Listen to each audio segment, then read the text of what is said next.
Delta Sigma Pi is many things to many people, but at its core is brotherhood. It's a bond that is created in our business schools throughout the world and is carried throughout life in our social circles, our families, and our workplace. Today we have over 200,000 members, 258 collegiate chapters, and over 50 franchised alumni chapters. We award outstanding achievement for chapters and individuals and have an educational foundation which awards thousands of dollars in scholarships every year. We have a grand chapter congress every other year in which hundreds of brothers and their families come to celebrate their brotherhood. We also host dozens of educational conferences aimed at developing future leaders.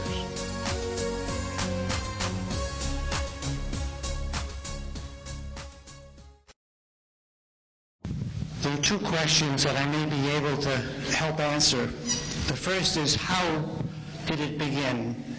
And a little later, why did it begin?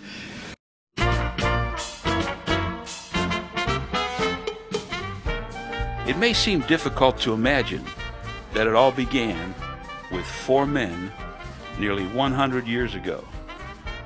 There were only a handful of business schools at the time, but one of them resided at New York University, called the School of Commerce, Accounts, and Finance. It was at this school where our story, our legacy, began. The year was 1906, and some 300 students were enrolled at the School of Commerce, Accounts, and Finance. Four men in particular, seeking a place in which to foster their business development and develop scholastic camaraderie, became the innovators of a new organization, which would later be called Delta Sigma Pi. Over the summer of 1907, McKay and Jacobs drafted the Constitution, bylaws, and the rituals. Then on November 7th of that same year, the fraternity was officially founded. McKay served as the first president, Tinkin was elected vice president, Jacobs was treasurer, and Moisello assumed the role of secretary.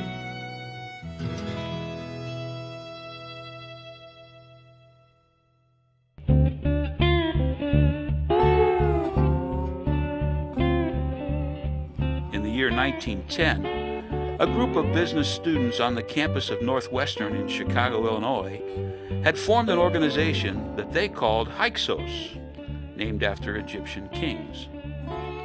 As the leaders of this organization searched other universities for interested parties to join their group, they stumbled onto George Strong, number 99 of Alpha Chapter at NYU.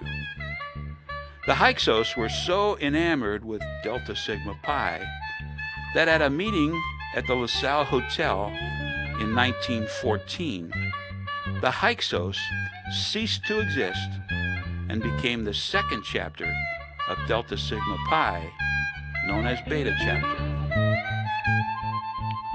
Since then, Delta Sigma Pi chapters have been developed all over the country and in other countries as well, making them an international fraternity. Early Congress meetings became fertile ground for much of the internal growth that we now recognize today.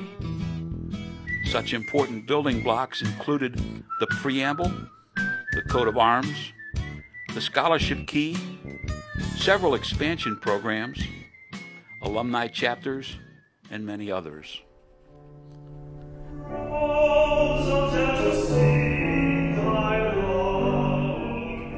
At a meeting for the board members in New York, the red rose was adopted as the official flower.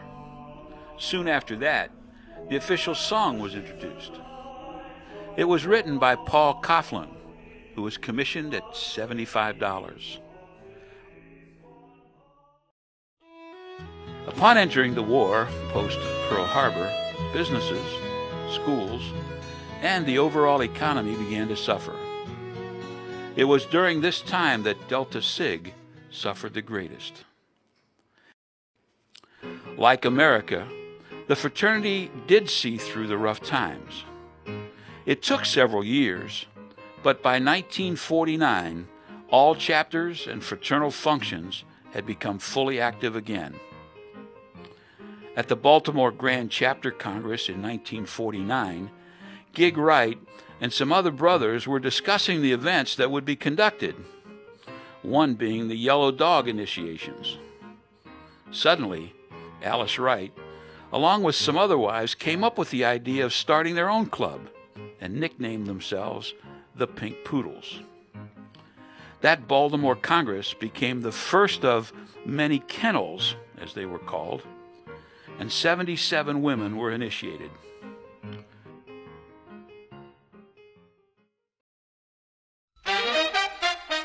America was ready to rock and roll in the 50s. For Delta Sig, it was a fun time as well. More women began attending college and became active in their own sisterhood. The Greek lifestyle had become the most popular part of being a college student. One tradition that has since been lost over time was the Rose of Delta Sig beauty contests. Chapters would nominate women from their school who were both studious and beautiful. Some of the pageants were even judged by celebrities. In 1955, H.G. Gig Wright, who with the help of Grand President Allen Fowler and Robert Bussey, and that year's current Grand President Henry Feltham, moved the headquarters of Delta Sigma Pi to Oxford, Ohio. The building only took a year to complete, but when it opened, it was dedicated to Gig Wright for his many years of service.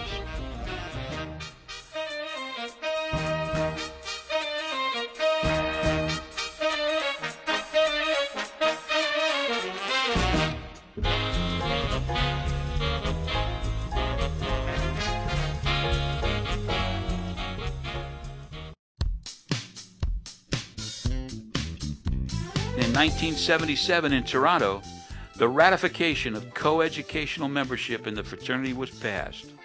The late 70s, early 80s, and late 90s proved to be calmer years.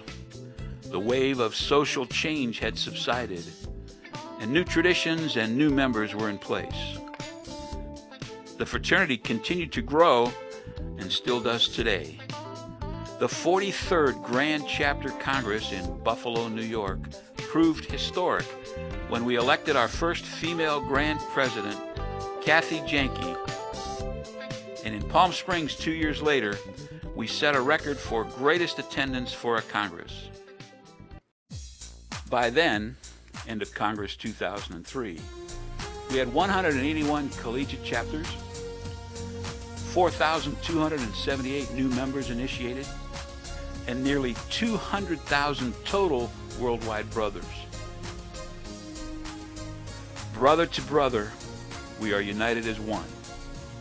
Through honor, strength, and determination, we have survived hard times and grown with the mighty arms of those we elect as leaders. We have passed on what we have learned, and we hold tight to the bonds of friendship born in the very oath of brotherhood. We are a family. We are a legacy. We are brothers of Delta Sigma Pi. May we make the world a better place by dwelling upon it with honor and with courage. Delta Sigma Pi, celebrating 100 years of brotherhood.